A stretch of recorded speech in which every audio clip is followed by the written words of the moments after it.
Have you ever spent more time perfecting something than it actually deserved? Adjusting a sentence nobody else would notice. Redoing a task that was already good enough.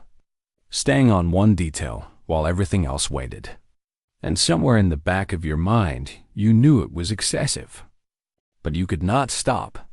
Psychology says perfectionism is one of the most misunderstood traits a person can have. It looks like high standards from the outside, but from the inside, it feels like something very different.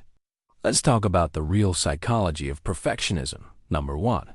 Perfectionism is not about the work. It is about what the work represents. For most perfectionists, the details are not really the point. The point is what a flawless result would prove, that they are competent, worthy, and impossible to criticize. Every small detail that gets fixed is a quiet attempt to close the gap between who they are and who they believe they need to be. The obsession with the work is really an obsession with the self. Number 2.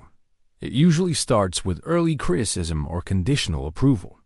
Many perfectionists grew up in environments where love, praise, or acceptance was tied to performance.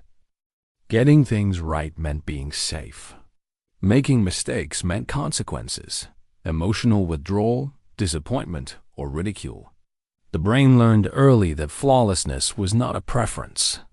It was a requirement for belonging. And that lesson never fully left. Number 3. Perfectionism is a fear of failure wearing a productive disguise. From the outside, perfectionism looks like ambition and dedication. From the inside, it is often paralysis dressed up as standards. The person is not trying to be great. They are trying to avoid being wrong. Every extra check, every revision, every obsessive detail is the brain attempting to eliminate the possibility of criticism before it arrives. It is not excellence. It is self-protection. Number 4. The details feel controllable when everything else does not. Life is unpredictable. Relationships, outcomes, other people, none of it can be fully managed. But the spacing on a document or the exact wording of a sentence, those can be. Perfectionism often intensifies during periods of stress or uncertainty because controlling small details is the mind's way of compensating for how little control it has over the things that actually matter. Number 5. Finishing feels more dangerous than perfecting. There is a psychological safety in the unfinished. A project that is still being refined cannot be judged yet. Releasing it means opening it to criticism, comparison, and evaluation. So the perfectionist keeps polishing not because it needs more work, but because completion means exposure. The obsession with details is often just a sophisticated way of never having to find out what people actually think.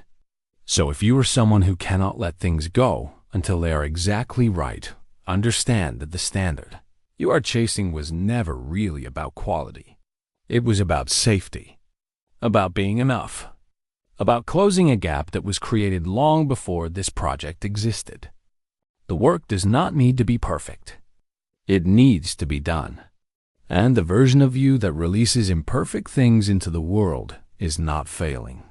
It is finally becoming brave enough to be seen, if understanding what is really driving the standards you hold yourself to is what you came here for. This channel always finds what is underneath the surface.